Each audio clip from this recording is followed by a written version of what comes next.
Saya mau ngelaporin kenapa masih ada zaman sekarang ini ada pungli-pungli. Nah, kalau kita bertanya ke kecamatan katanya tanya sama Satpol PP. Kayak di trotoar kan nggak bisa jualan harusnya. Tapi kenapa masih ada yang jualan? Nah, ketika saya nanya, katanya tanya sama Pak itu yang berkuasa di sini. Nah, saya nanya, katanya harus bayar 3 juta. Nah, 3 juta ini kemana duitnya? Apa masuk pemerintah atau apa? Nah, saya tanya kecamatan suruh nanya ke Satpol PP. Satpol PP saya nanya, kata dia, itu oknum bukan kita. Nah, kalau bukan Bapak, kenapa masih ada yang jualan? Kan Satpol PP harus membersihkan dong. Nah, Satpol PP-nya bilang, tapi kalau dibersihkan hari ini, besok ada lagi, Bu. Tapi kita nggak ambil sepeser pun dari para penjual itu nggak tahu oknum. Itu Ya, kapan kejadian, Bu?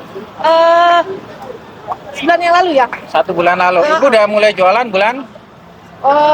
Saya dari bulan-bulan tahun lalu lah saya udah jualan keliling sampai kayak begini karena nggak bisa dapat lapak. Ya. Nah, bahkan kemarin pun saya di katedral kan musim Natal nih, saya jual alat-alat Natal. Nah, itu satpamnya juga nggak boleh jualan, harus nggak boleh gelar. Nah, oke, saya ikut, saya nggak usah gelar, pegang begini seperti ini aja. Tetapi kenapa yang lain bisa gelar? Saya nanya, kata dia, kita di sini udah lama tapi bayar, Bu.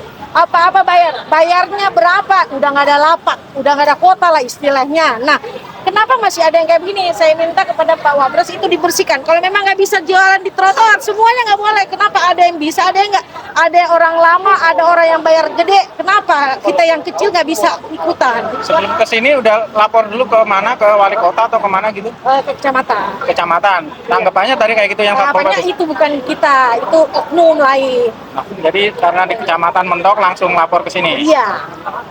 Katanya ibu kalau mau silakan lapor silakan, tapi kita nggak pernah nerima duit katanya. Nah, kalau nggak bisa nerima duit, nggak nerima duit, terus kenapa masih ada yang jualan sampai saat ini?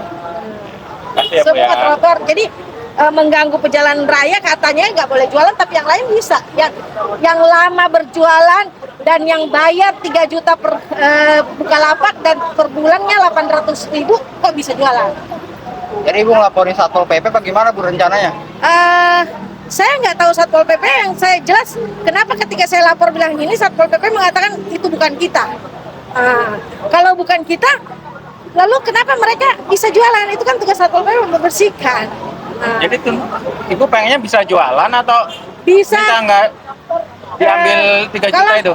Kalau memang nggak bisa jualan, saya minta pemerintah memberikan suatu lapak yang gratis lah untuk orang-orang yang kecil. Nggak usah lah ada pembayaran. Kalau kebersihan kayak masa 1 hari 15.000 kita masih mampu. Tapi kalau sampai 3 juta buka lapak atau per bulan 800.000, kita nggak sanggup dengan jualan yang cuma kaki 5 kayak begini.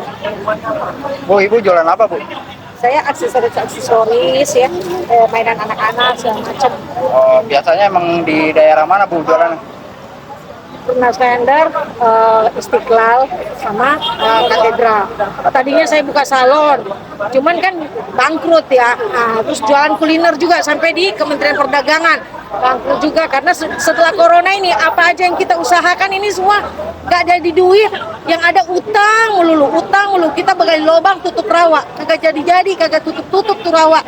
Nah, saya minta pemerintah kasih solusi kita yang orang-orang kecil yang udah usahanya jatuh, diberilah tempat yang gratis dulu sebelum bisa bangun.